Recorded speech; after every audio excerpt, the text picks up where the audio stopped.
नमस्कार, मैं डॉक्टर रजनी मीना। आज की कक्षा बी पार्ट फर्स्ट ईयर के पॉलिटिकल साइंस के विद्यार्थियों के लिए रखी गई है। आज हमारे अध्ययन का विषय है शक्ति व सत्ता में संबंध।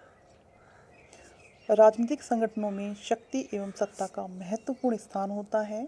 शक्ति व्यक्तियों के समूहों तथा भौतिक परिस्थितियों के प्रतिरोध के होते हुए भी स्वतंत्र कार्य करने की क्षमता का नाम है। ये आदेश देने की क्षमता है। इसे अपनी इच्छा को प्रभावशाली ढंग से पूरी करने की योग्यता के रूप में देखा जा सकता है और यदि आवश्यकता पड़े तो दूसरे पर थोपा जा सकता है। जब शक्ति के साथ जन स्वीकृति मिल जाती है तो शक्ति सत्ता में बदल जाती है, क्योंकि शक्ति स्वतंत्र कार्य करने की क्षमता का नाम है और इसे अपनी इच्छा को प्रभावशाली ढंग से पूरी करने की योग्यता के रूप में देखा जाता है और ये आवश्यकता पड़ने पर दूसरे पे थोपी भी जा सकती है। किंतु जब शक्ति के साथ जन स्वीकृति सम्मिलित हो जाती है तो वह सत्ता में बदल जाती है। सत्ता के बिना शक्ति असंस्थायीकृत, असाधनात्मक, परिस्थितिजन्य व अनिश्चित होती है।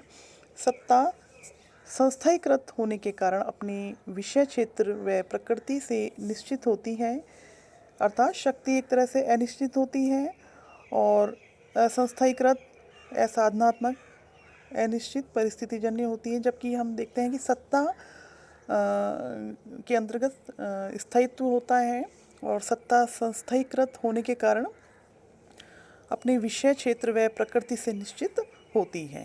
क्योंकि जब शक्ति के साथ वैधता जुड़ जाती है तो सत्ता के रूप में वो हमारे सामने आती है। इसके निर्देशों को बाध्यकारी मानकर इनका पालन किया जाता है। सत्ता निश्चित, स्पष्ट और प्रकट होती है, इसलिए इसका विभिन्न स्तरों पर प्रत्यायोजन किया जा सकता है। राजनीतिक व्यवस्थाओं में इस बात के अनेक उदाहरण मिलते हैं कि वरिष्ठ व्यक्ति के पास सत्ता होती है व अधीनस्थ व्यक्तियों के पास केवल शक्ति होती है। यह एक अवांछित स्थिति है।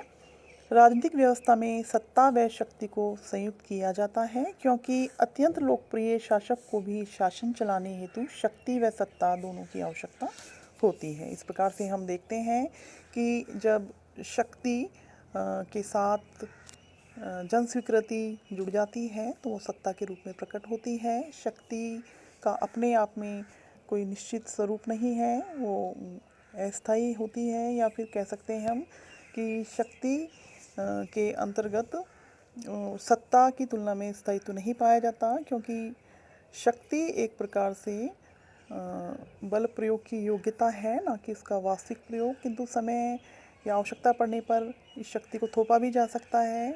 शक्ति की तुलना में सत्ता अधिक निश्चित है, संस्थायीकृत है और इसके अंतर्गत जो सत्ता की प्रकृति है वो विषय क्षेत्र और प्रकृति के अनुसार एक तरह से निश्चितता का भाव सत्ता के अंतर्गत होता है। किंतु शक्ति निश्चित रूप में प्रकट नहीं होती और जब जनता की सहमति, जन स्वीकृति शक्ति के साथ सम्मिलित हो जाती है तो एक तरह से वह सत्ता के रूप में प्रकट होती है। आज की कक्षा यहीं तक। धन्यवाद।